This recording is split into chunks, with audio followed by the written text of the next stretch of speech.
Det er ikke krig, men kærlighed.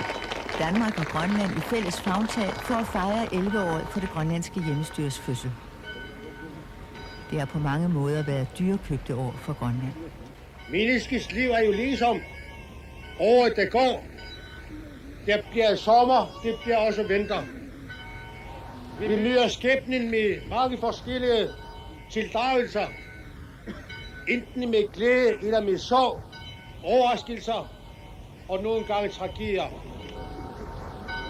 Et Grønland på grønlandske forudsætninger var ønsket. At det lykkedes, hvor meget forskel er der på før og nu? Synes du, at Grønland i de her 10 år, hvor der har været hjemmestyre, er blevet mere grønlandsk? Jeg tror, det spørgsmål må besvares på 2 måder. Altså, mennesket grønlænder er nok blevet mere fordansket. Men fordi vi selv styrer vores eget land, er det blevet mere grønlandsk på den måde. Rent faktisk så er det ikke lykkedes. Altså de store år fra 20 og 10 år siden omkring, at nu skal vi have grønlandiseret hele samfundet, fra man træder ind i administrationsbygningerne og i skolerne og sådan noget. Altså det er faktisk mislykkedes. Ja, de snakker så meget om, at det skulle blive grønlandisering og alt det her. Jeg synes, det er kun på ord, det. Nu som for eksempel, de snakker om, at det skal gøres mere ud af bygderne. Og de snakker, men det tager aldrig op bygdernes problemer. Det hele vil ramle sammen, hvis det danske embedsmænd tog hjem. Så vil det ikke være tale om hjemmestyre.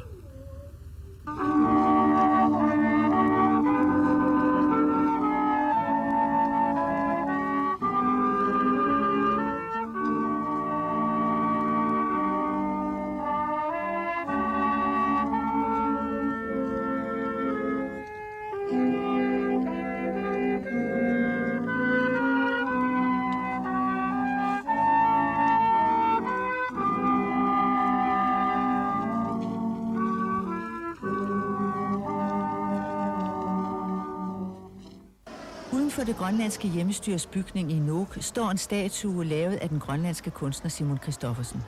Den forestiller sagnfiguren Gassasuk, en slags grønlandsk nationalhelt, måske tænkt som et symbol på hele hjemmestyret. Indenfor sidder hjemmestyrets embedsmænd og kontorfolk.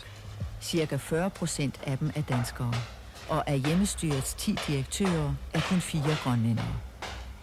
Men landsstyret er rent grønlandsk. Grønlandiseringen er ikke lykkedes endnu, men den er på vej. Og jeg synes, at med de uddannelsesforbedringer i Grønland, alene inden for administrationen, både det offentlige, jeg tænker på hjemmestyret og også kommunerne, jeg tror, udskiftningen af personale udefra, det går stærkere hos kommunerne end os. Fordi vi i overtagelsen af statens områder, har vi jo lavet en aftale, at vi overtager alle personale med. Og det er der vores problem nu. Vi prøver at rationalisere nu i løbet af de her 10 år.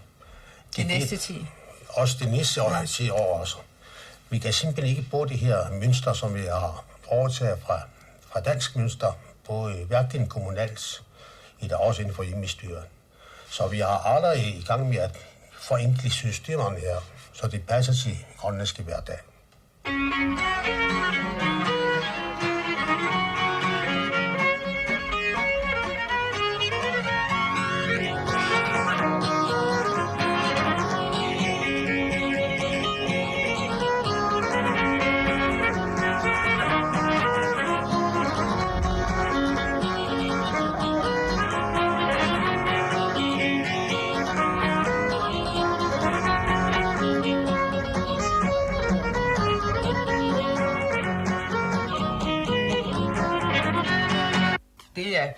Kan blive meget sur over, og stadig er det i dag, og så også i særdeleshed efter 11 års hjemmestyre, det er, at jeg synes, der i hvert fald her i byen, der er for meget dansk.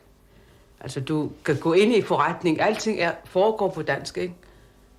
Altså, du kan ikke gå nogen steder, hvor du kan se, det der, det er grønlandsk.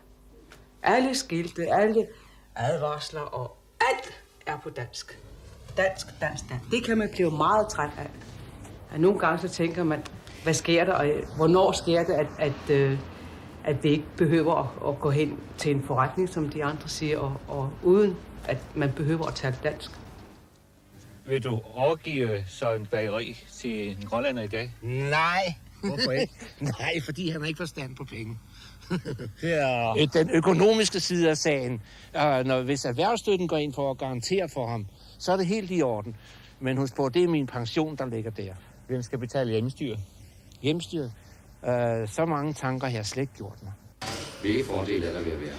Altså bortset fra skatten. Jeg synes, det er mere frie forhold. Hvordan frie forhold?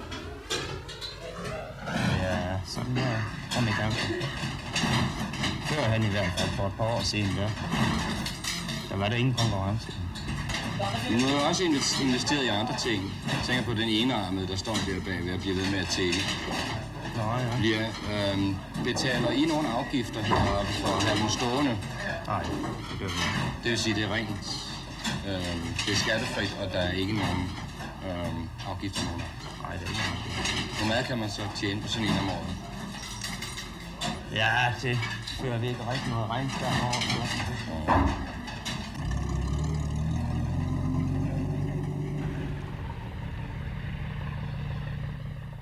Byggelederen bestemmer det der, hvad det er for en, vi skal lave. Og det er altså store ting. Det skal være fremmed firma, der skal lave det. Og det skal være, hvad skal man sige, mindre ting, de giver os. Selvom det vil vi gerne have lavet som større ting. Er det tilfredsstillende for dem? Nej, det har jeg i hvert fald ikke.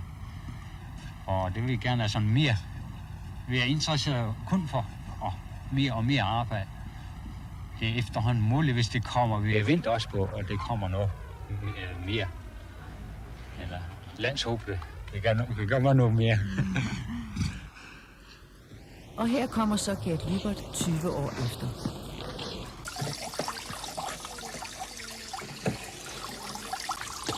Nu er han pedel på kommunekontoret i Manitso. Gert Lybert. So, ich nehme nasabtu nasma. That's Germany could hear my issue. As what's up. Early world. Fish out of the knuckle. It's Tamali Macedon of them. Congress at Kiamis Germany. It's Keres and of the damage in the Some of that damage. That's all not to me. Inunian sa kasachelu apachu tuang ana kasacheku. Inuna nuannasso. Kaya ilakutayo suni. Ifisa kaswasuni. Nunamut angalang nuna asasatsu. Asasma fakatalo.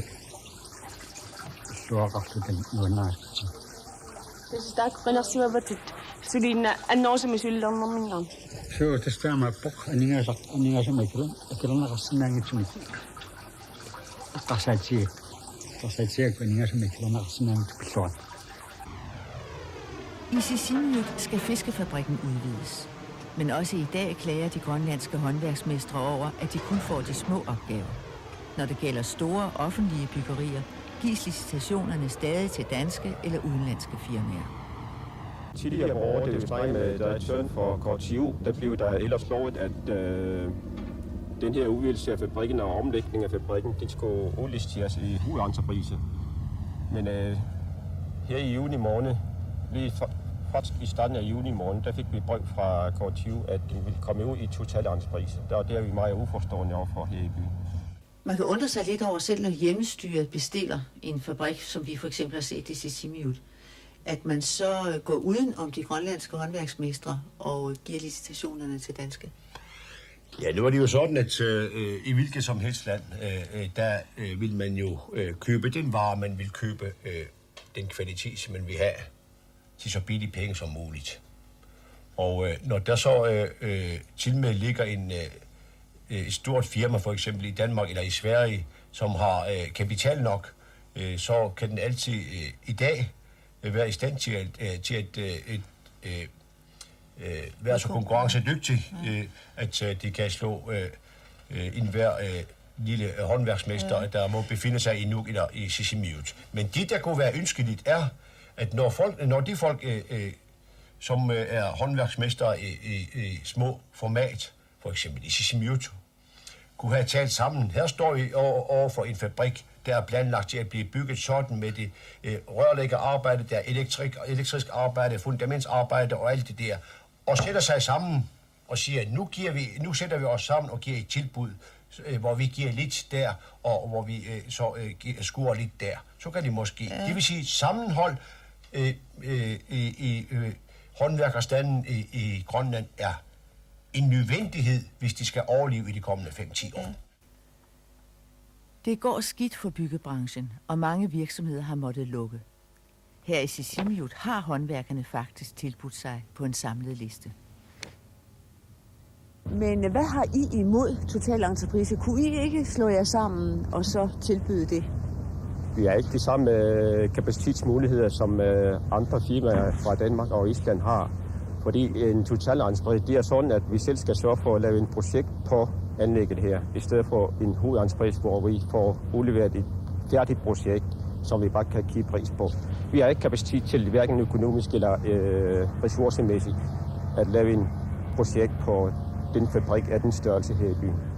Det bliver altså pengene, der dirigerer mere, end det bliver principperne og idealerne om at få den grønlandske arbejdskraft også arbejdet op til. Nu skal vi jo heller ikke idealisere samfundet som sådan der, at det, jeg betaler mere i millioner til en eller anden der, dem mangler jeg så et andet sted. Sådan er husholdningen.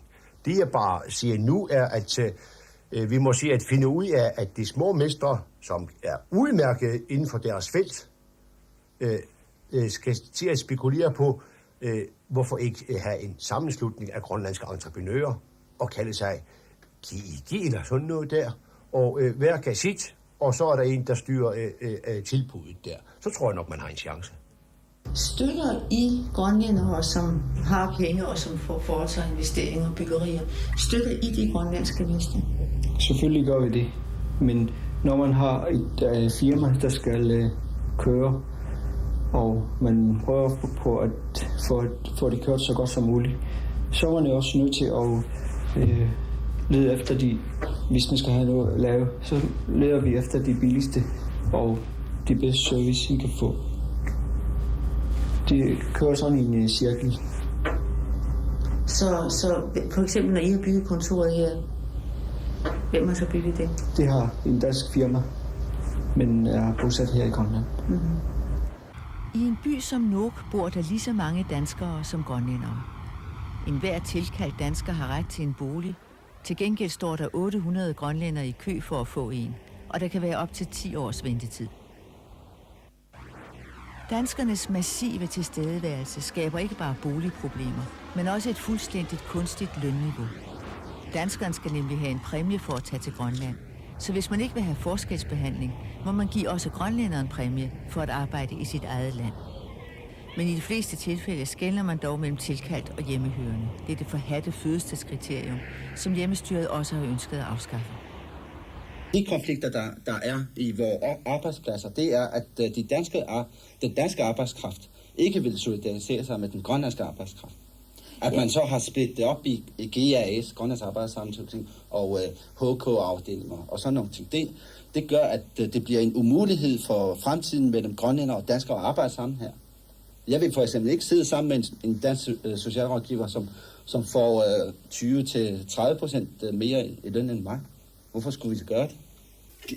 Det fødselskriterium, det skal afskaffes ved, at vi overflødiggør den udsendte arbejdskraft.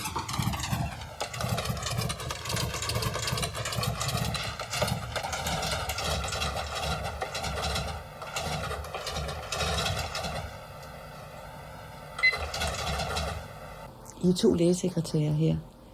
Er det samme arbejde, I udfører? Ja, det er fuldstændig det samme.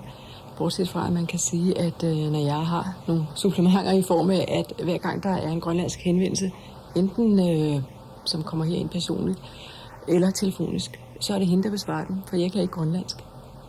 Vi har en lønforskel på 3.000 kroner om måneden, og så har vi desuden, altså samtidig med lønforskellen, har vi jo også det, at de udsendte, de får frirejse hvert år, og de får tjenestebolig. Hvis man som lokal kommer for at søge arbejde som lægesekretær, får du ikke nogen bolig stillet til rådighed, og du får heller ikke nogen frirejse. Hvordan har du det med det? Det ved jeg egentlig ikke. Altså, jeg har det udmærket med mit job, fordi jeg er glad for det. Men altså, selvfølgelig ville det være rart, hvis vi kunne være ligestillede. Jeg er ikke villig til at gå ned i løn. Så min konklusion vil blive, at det skal være de grønlandske sekretærer, som skal lønnes med. Som skal lønnes som vi er lønnet. 40% af alle offentligt ansatte HK'ere i Grønland er tilkaldt. Det skyldes blandt andet, at det private, ofte danske, erhvervsliv kan lokke grønlænderne med tilkaldelse. Nu har I jo afskaffet fødselskriteriet ved lov. Hvordan forestiller du dig, at det skal ske i praksis? Altså, med de økonomiske muligheder, der er, der bliver vi nødt til at gå ud fra, at den sum penge, vi bruger til lønninger, den bliver ikke større. Så det er måske ved en omfordeling af den lønsum, der er til stede. Samtidig med, at vi må pålægge os selv og ansætte tilkaldte HK'ere i fremtiden. Det er en af vejene. I må pålægge jer selv, at der stadigvæk er at ansætte tilkaldte HK'ere? Eller vi må pålægge os selv at være tilbageholdende i forbindelse med ansættelse af tilkaldte HK'ere. Fordi forestiller du dig, at man kan få en dansk fagforening til at gå med til, at de tilkaldte HK'ere går ned i løn? De må forhandlingerne vise sig. Jeg vil ikke sidde her og forhandle. Men det er det, I skal prøve at få det er det, vi skal prøve. Hvad skal du lave, når du er færdig med skolen? Sømand. Sømand? Ja. Nå. Hvad vil det sige? Ja. Det ved du ikke. Nej. Skal du være styrmand? En mak. Hvad med fisker? Det ved jeg. Det ved du ikke. Ja. Hvad skal du være, når du er færdig med skolen? Rørlægger. Rørlægger? Hvad skal du være, når du er færdig? Butik. Hvad med fiskeriet? Det har jeg ikke tænkt på. Hvad skal du lave, når du er færdig med skolen? Kontormand. En gang til. Kontormand. Kunne du tænke dig at komme ud og fiske? Nej. Kunne du tænke dig at komme ud og fiske? Ja. Hvad skal du lave? Jeg skal arbejde i KGH. I KGH's butik? Kontor. Ikke fiskeri? Nej. Hvorfor ikke? Det er ikke så mange fisk nu. Altså torsk. Der er ikke så mange torsk? Nej. Hvis nu der kom torsk, vil du så vælge? Det ved jeg ikke. Det har jeg ikke tænkt på. Kunne du tænke dig at komme på fiskfabrikken? Hvad? Ja. Nej. Hvad siger du? Kunne du tænke dig at komme på fiskfabrikken? Hvad skal du lave, når du er færdig her? Sygeplejerske. Sygeplejerske. Og hvad skal du være? Jeg skal være i børnehave. I børnehaven. Hvad med fiskefabrikken? Nej. Og hvad siger du? Fiskefabrik. Skal du på fiskefabrikken? Ja. Hvad med fiskefabrikken? Og hvad siger du? Fiskefabrik. Skal du på fiskefabrikken? Og her er så nogle af de unge mennesker 20 år efter. Pigerne blev stort set det, de ville være, men vi har kun truffet 2 af drengene. Resten er her ikke. De er blevet fiskere og er ude at fiske. Hvis Grønland skal fungere på grønlandske præmisser, skal der tjenes nogle penge hjem. Og fiskeriet er gået godt i Grønland. Så godt, at hjemmestyret selv har anskaffet sig trawlere. Men det er også dem, der uddeler kvoterne, og det synes de private trawlerejere er en sammenblanding af økonomiske og politiske interesser. Hjemmestyret er jo også jeres konkurrenter med deres egne trawlere. Betragter du dem som en ven eller som en fjende?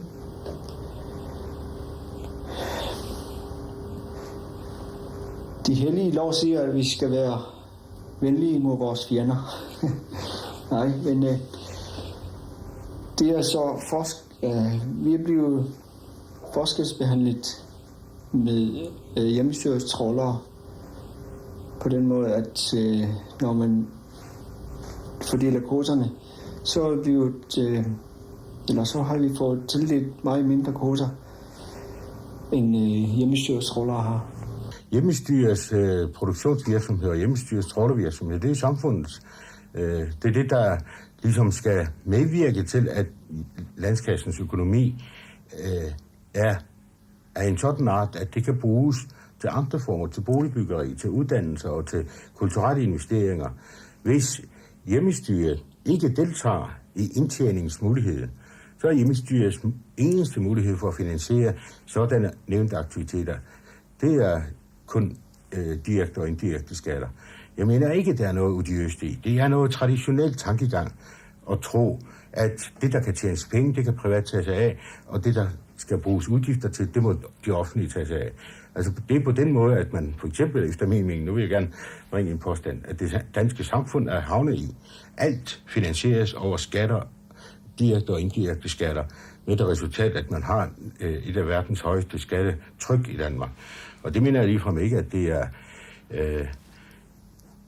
et eksempel til efterfølgelse for vores vedkommende. Men de gode fisketider synes at være på retur. Biologiske undersøgelser siger, at rejerne bliver overfiskede, og torskene er ved at forsvinde. Såvel hjemmestyret som de private er begyndt at indskrænke deres trawlerflåde. Og hvad skal Grønland så leve af? Altså, vi er så afhængige af kun en eneste ressource i øjeblikket. Det er fisken. Hvis den svipser, så svipser hele samfundet. Så vi må nødt til at finde nogle andre vækstbetingelser, hvor skaber vi en økonomi heroppe.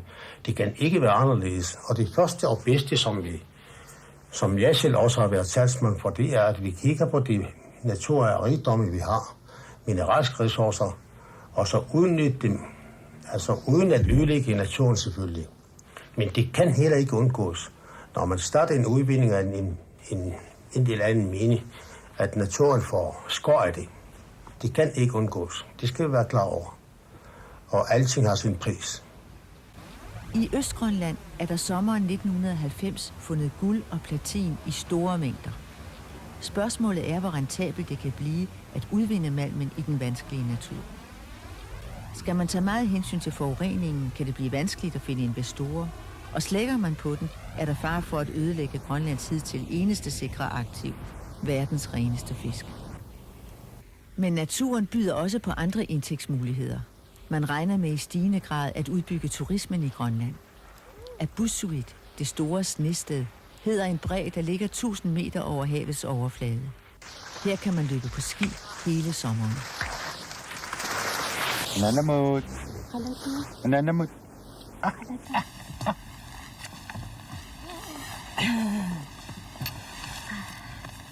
Det besværlige er at komme herop. Stedet ligger 1 times sejlads og 4 timers bjergvandring fra Maniitsoq, men stedets bestyrer håber, at der kan bygges en direkte hejs fra fjordmundingen og op. Abusuit er bare en lille del af det her i området. Der er mange andre muligheder, men Abusuit har været den, der har været mest stabil med hensyn til beskaffenhed. Og efter vi har haft besøg fra franskmændene og amerikanerne, der har de fortalt os, at det er en af de bedste snekvaliteter, der findes. Og der bliver det sammenlignet med Himalaya og Sydamerika og New Zealand og Europa. Franskmændene og amerikanerne, der har været her, var jo ikke turister. Nej, det var ski-eksperter. Hvad forestiller de sig at bruge stedet til? Ja, som de siger, det er helt op til os selv, hvor meget vi vil udvikle. Men som de siger, det er en guldgruppe.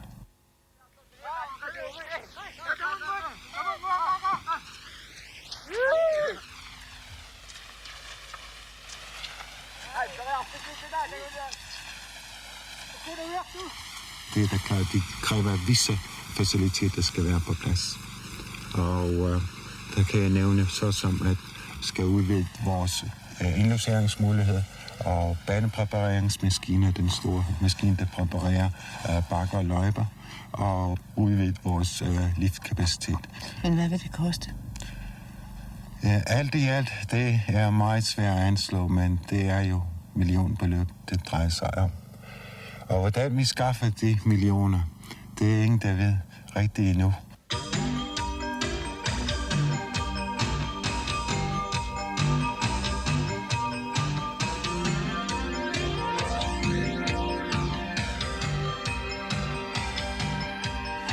Og endelig en mere utraditionel erhvervsgren, grønlandsk musik. Noget af Beatles kunne blive adlet blandt andet på deres betydning for hele Storbritanniens eksport, er det måske ikke helt usandsynligt, at Ole Christiansen her kan tjene nogle penge hjem til sine 55.000 landsmænd. Foreløbig har han i alt fald solgt sin video til adskillige lande.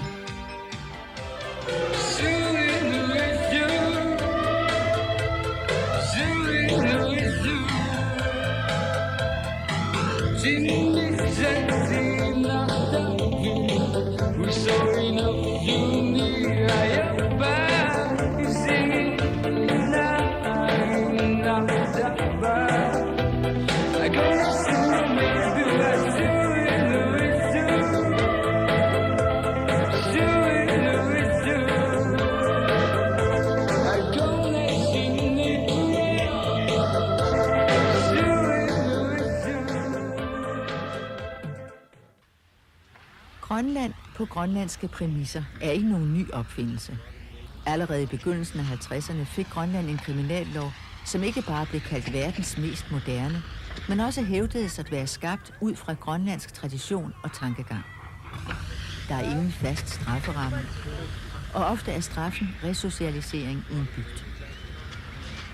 Men hvordan fungerer den i dag, hvor både menneskene og samfundet har forandret sig?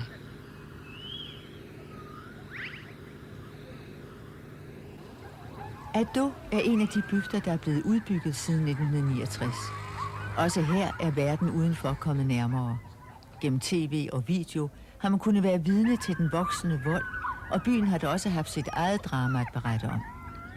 Det skete, da man skulle fejre fangernes år i 1987, og den, det gik ud over, var kommunefogeden, politiets repræsentant på stedet. Peter Alaufesen hedder han, og indtil da var han fisker og fanger.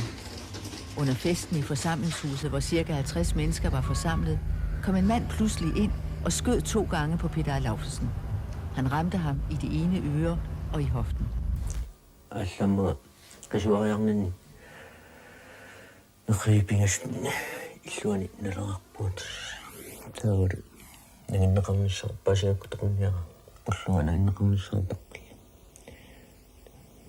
Kanuksuun korrektuaan nakatagasna inunam nangindaqarna suutaqqallu torsu parlunniallaanaqaarlu tawa nanginnimmaa qiviarakku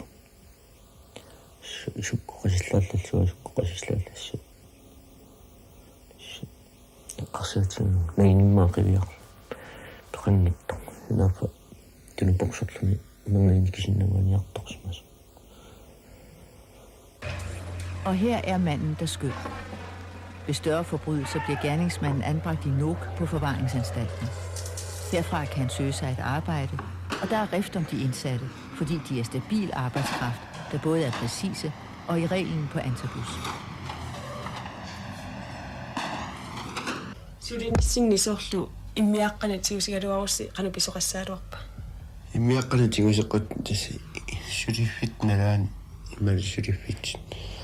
Namakku ajunnaqqun tigusiqqusaangila aammainneqqusaangila kanangan taampisoqaraluarpa qanu iliorneqassaaluarpas taskinguni pileqartaq taampisoqaagasaarunasi imanna aneqqusaajunnarnumi kiguneqartarpa imanna niuaqatinumat tassaangallarnumi kiguneqarpa parnaarussivik matoqqasumik аммасунгиллу иммиккоортартақарпоқ иллисорлермиппин уага аммасуиппу кисия унаалланерусут қалаагиннармаани имат маттуааммааннартунга таавару қулеққаа нуккида арпинимарлмиссаанимат парнаартар таавару анернерналаани аттақулеққа аттааматтасарла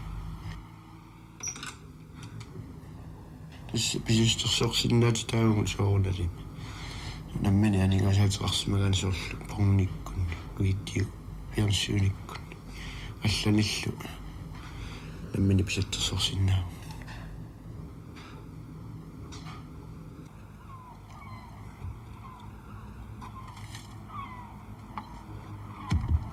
ingaffiaqarpoqamani kisia atortua mingaatigineqartaq kisia massakku iluarsiartoq tuting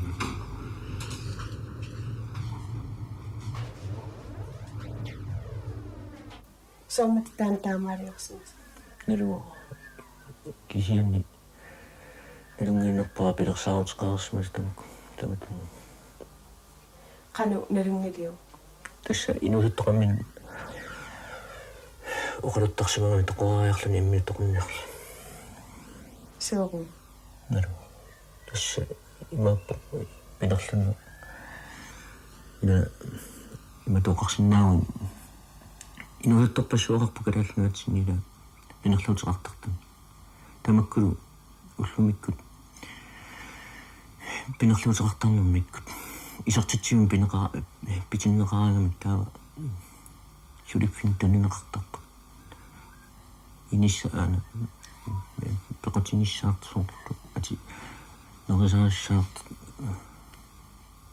таамааллутик соорлу нунеқарфиммин манни иммақа атунгарассаарнерусу тоқаатигинеқарсинаасариақарна нингасарсиортиннеқарна пиллагаанернатан таава аниллутиллу иматорюссуилаа писаалиссаппут таавал таамалериорни аниганаатааруллуиллу пинерланниарнэрмуллусааққаллут пинерланниаққалерлутиллу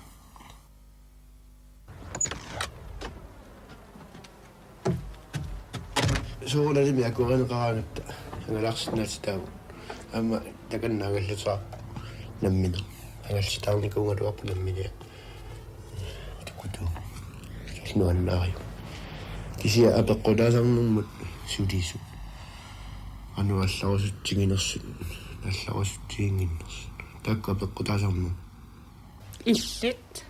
Sooрлу суна парнааруссаассутигааю. уа парнааруссаассутигиуа инокаммут имма саккорту тассамила тоқутсериарсимастут нерлутигинеқарла таала пингиттаалисимастут нерлутигинеқарла Суна сиунертаралуу иллитаамату соорлу ааллааниссимавит насукисиунертаат яманикку имиассаарторсиманермут илуами имиатис эққаамасақангиннама илуа атта эққаамаллатсиарпанархатаан эққаамаллатсиаралуарпа сунасиунертаасиманерлукisia qatикисинна тасси имаппуя эққартуссиулаанни алиангинера имат тусараангатсигилеқамисаангиннартарпа эққартуссу алиангиниартарпа наапертуиллуарнеру тунгани инуяқатигиннуи эққартуссуа таққанақорнissaапписсутин соорлу уангала марлуриарлунга аллаанеқарпа атаасеқ акимпутуллунгааллаанеқарпа таана алиангиффинеқарпа тоортериарсунгит таамааллаассаккуник улорианартуна туисмас тамакку наапертуиллуарнерунарпа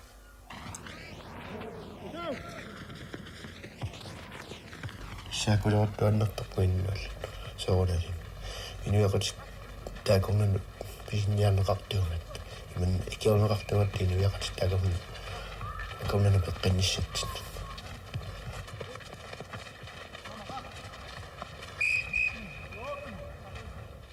тасса алисартуусимагуина наммина уа инуутиссарсиутингумасаа намминерлуаққанерсиму аамииллит киффаангисулеқарлути инуутиссарсиутингумасаққанерсиму кисианни уанга аллаанеқарнаа тунгавингалу инуутиссарсиутингумасаа наммини киффаангисусеқарлуаққанерсимаса инуутиссарсиутингисиннаануннарпа наппарсимааммииттуартарпуни уллорпассу суму аллариарсиннаана имааппу ааллаанеқарнаа пинерланеқарнаа наммии тунгавинга намминеқ киффаангисулиангаасимасуттумисигисин маани сулиффеқарпут сулиффеқарнер ниарнеқ qaну аернакусорпа аернакусоо тутуоқаатингисиннаангила сулиффилаун пааригаанни сулиффин паарсиллуарсимагаан амма соорналими татигинеқартарпа канангаанни астаалтимингаанни сулерусуттоқараана татигинеқарлутигу тигунеқартарпа таавалуаама сулиартортуаннарнера писсутингалуи таккуатингорусиннеқартарлути сииллуунеқартарлути аама пинерлунниарна Sommita. 다시 오늘 갔었던 날에 내가 그다음에 각투시로 배가 그러셨지. 남아서 독신난 거지. 이 말은 내가 쇼리 안 나와서야 가로 배가 그러셨. 그래서 이번 갔었다 진네 아격히 좀 각투시 장난만 있지 같다. Innatsini pineqaatsiisorneq taalu pinerlunumu inatsit naapertulluaqqa Naluaa ullumik qanuqatigisaariaqarners. Imma naapertulluarunnerniku. sitigummata Pineqaatissinneqarsimas vaani. Pineqaatissinneqaraangami ila. Imma sakkukippallaalersimo kalaallinna. Taa Israelnerusarpu takalani anninikun sivigittuoqqami anisimarsinnarlu Israelninngortoq. Ma inattisi immaasakukippallalersus kalaallinna. Dommerne i Grønland er, helt i pagt med grønlandiseringen, ikke tilkaldt til danske jurister, undtagen landsdommeren. De første grønlandske jurister er uddannede, og Gideon Jeremiasen her er i gang med sin afsluttende eksamen. Men allerede i sommer vandt han en sag som forsvarer. Dem, der udformede den grønlandske kriminallov i midten af 50'erne, er på baggrund af deres arbejde i Danmark kommet til en konklusion, som er meget rigtigt, at straf i sig selv og fængsler i sig selv har ikke nogen gavnlig effekt på mennesker. Så på den baggrund, tror jeg, har de forsøgt at bygge deres drøm om den grønlandske straffelov på den måde, sådan så at man undgår at decidere straffe mennesker, men i stedet for at hjælpe til at have en bedre fremtid. Men problemet med enhver straffelov, om det er i Grønland eller i andre steder i verden, er jo sådan, at dens funktion er jo til for at afhjælpe eller sanktionere efter skaden er sket. Så i sig selv er straffeloven i Grønland den dag i dag udmærket og fantastisk god, og forbilledet god faktisk. Der er jo mange ting, som er skyld i, at vi har fået den kæmpe store kriminalitet, som vi kender i dag. Og det er oplevelser, jeg selv har haft gennem mit arbejde.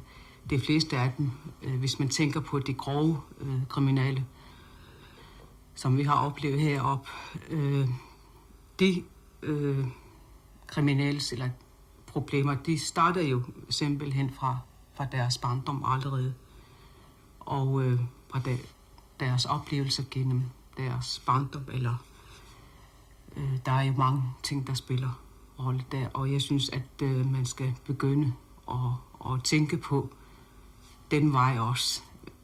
Hvorfor begår de alle disse drab, for eksempel i år, der har været, ikke? Hvorfor sker det?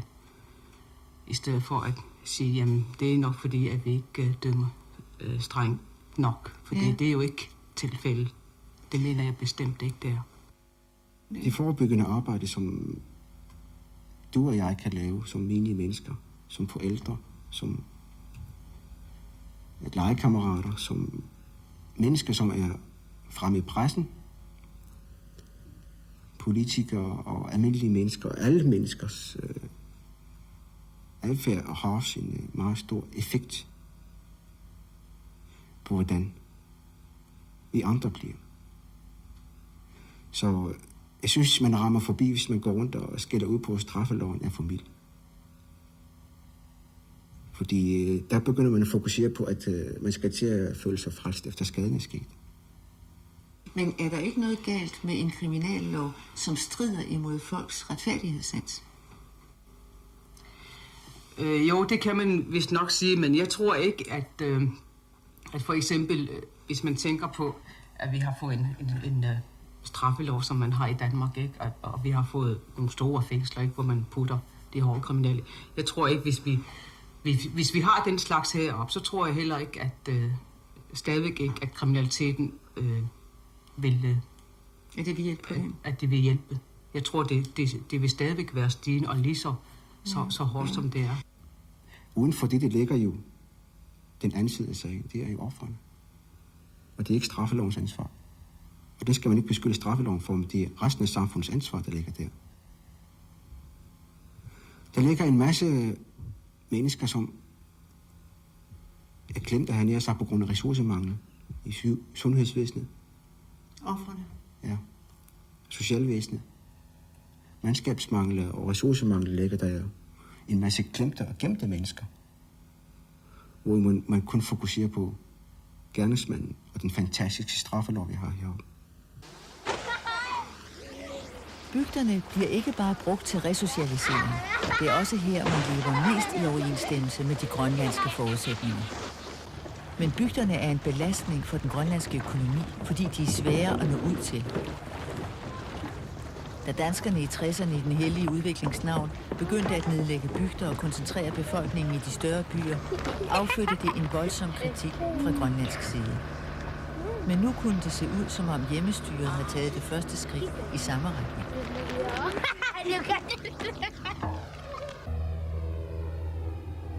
Hidtil har det kostet det samme at flyve overalt i Grønland. Man har ført en solidaritetspolitik, så ruterne mellem de større byer, som mange benytter, og hvor man kan bruge fastvingede fly, betalte underskuddet på de langt dyrere helikoptere til de fjerne og mindre steder.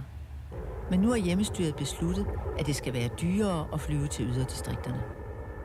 Har Grønland råd til at bevare sine bygder? Det bliver svært, hvis man skal have det samme standard, samme service i bygd og i by. Det kan landet få meget svært ved at klare. På nogle punkter synes historien at gentage sig. Vi er i 1969, 10 år før hjemmestyrets indførelse. Dengang var Grønland et amt i Danmark. Det var grønlænderne selv, der i 1953 ønskede denne nærmere tilknytning til Danmark efter næsten 250 års kolonistatus. Grønlænderne håbede, at de så ville få samme muligheder og rettigheder som de øvrige danskere. Skuffelsen over, at det ikke var lykkedes, var mærkbar. Prisen havde været høj. Grønland blev oversvømmet af danske embedsmænd og håndværkere, som skulle normalisere landet. Og det gik stærkt ud over det grønlandske sprog, den grønlandske leveform og den grønlandske selvfølelse. Tanken om at fjerne sig fra Danmark begyndte at tage form. Vores egne forudsætninger i Grønland er jo meget forskellige fra de forudsætninger, som man har hernede. Og jeg har også det parti, som jeg kommer til at arbejde med, stærkt understreget, at vi skal arbejde ud fra grønlandske forudsætninger. Det vil sige, at vi så må opgive denne ubændige trang altid at skulle efterligne, hvad der sker i Danmark, og prøve på at skabe noget selvstændigt grønlandsk stadig inden for de forskellige områder. Eventuelt på bekostning af leveniveauet? Ja.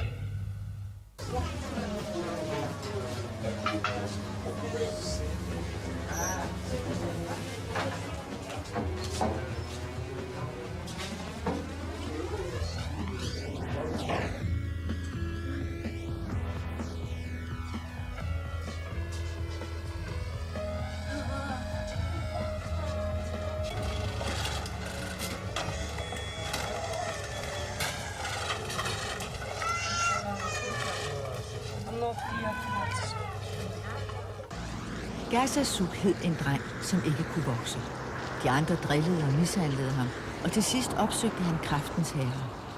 Det var et dyr med menneskeansigt, og han tog Gassasuk og slyngede ham op i luften, så en masse smålegetøj røg ud af hans lommer.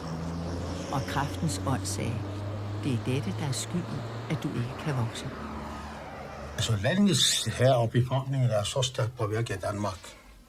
Altså dels igen den historiske tilknytning også. Det er også mange familier, både de danske, der har familier i Danmark, og grønlændere, som har også familier i Danmark. Den gensidige påvirkning gør jo, at tingene en gang imellem, om jeg så må sige, kolliderer mod hinanden. Det, som Grønland kan klare økonomisk, og kan klare menneskeligt, og kan klare på forskellige vis, kolliderer en gang imellem med den standard, som danskerne tager med her i vores samfund. Og den kollidering kan ikke undgås. På et punkt har de allerfleste grønlændere bevaret noget af deres oprindelige livsform. De går på jagt. Her er vi til det ugenlige regeringsmøde. Der gives resumé af forhandlingerne på dansk af hensyn til referatet til de danske embedsmænd. Og også her er emnet rensdyrjagt, som de danske turister nu også har fået øjnene op for. Altså deres instruktioner med hensyn til, hvordan man jager, synes jeg, at det er... Jeg tilfældigvis mødte dem på terrænet. Jeg gjorde opmærksom på, at de er jo vilde dyr, vi har med at gøre. Ikke vilde dyr på den måde, de er vildt bestanden. Vi har med at gøre, og man skræmmer bare med et skud. Men det skyer på alt og alle med deres repler. Snehar og hvad ved jeg, så... Er det ikke det, du plejer at sige, det er et åbent land for alle. Alle er velkommen. jo. Hvis I bliver det der mere effektive og økonomisk konkurrencedygtige samfund, sætter I så ikke noget af det, som netop har været jeres overlevelse, overstyrer jeres, jeg har sagt, gode humør og festens gave, og den tid, I har til altså gå på rensdyrjagt og grine lidt, når I holder et møde. Altså alt det, der netop er anderledes her end i andre stater. Det er nogen, der har mere tid til sådan noget ting der end andre. Jeg vil gerne sige, at den grønlandske måde at være sammen på, den eksisterer heldigvis i mange steder. Jeg har jo så godt som været i overalt i Grønland. Og den, om jeg så må sige, den livsglæde, og den en gang imellem sovløshed, og den måde, man omgås med hinanden på, den eksisterer stadigvæk i høj grad. Altså, vi sidder ikke folk i en bås.